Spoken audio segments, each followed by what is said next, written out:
গণতন্ত্রের বিরুদ্ধে এখনও নানা ষড়যন্ত্র হচ্ছে বলে দাবি বিএনপি নেতাদের। ভোটের দাবিতে প্রয়োজনে আবারও রাজপথে নামার হুঁশিয়ারি তাদের।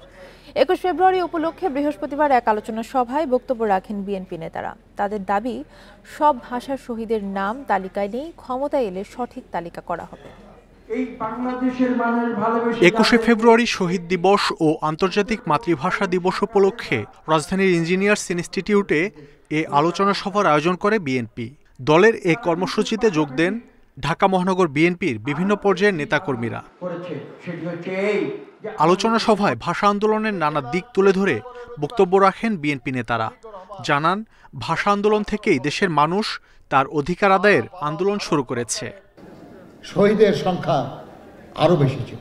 যদি আবার বাংলাদেশের রাষ্ট্র পরিচালনার দায়িত্ব শহীদ জিয়ার হাতে করা দল বিএনপির হাতে আসে, তাহলে যেন এই বিষয়টি অনুসন্ধান করা হয় এবং আরো যারা শহীদ হয়েছেন সেই সময় তাদের জন্য প্রকৃত মর্যাদাটা প্রদান করা হয়। আন্তর্জাতিক মাতৃভাষা দিবস উপলক্ষে এই কর্মসূচিতে নেতাদের বক্তব্যে উঠে আসে সমসাময়িক রাজনৈতিক প্রসঙ্গ।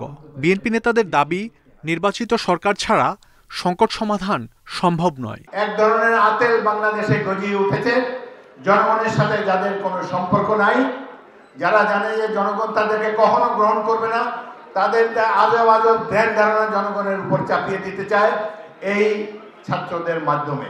অন্তর্বর্তীকালীন সরকার কতটা সঠিকভাবে পালন করছে কি করছে না, এটা কিন্তু বাংলাদেশের মানুষের রাডারে রয়েছে।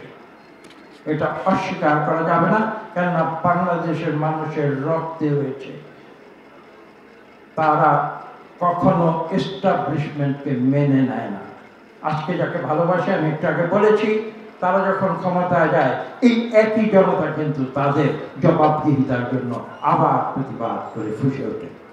গণদাবি মেনে দ্রুত নির্বাচন দিতে সরকারের প্রতি আহ্বানও জানান বিএনপি নেতারা। রাস্তায় যদি একবার নামা। মাহমুদ শরীফ, ইন্ডিপেন্ডেন্ট নিউজ, ঢাকা।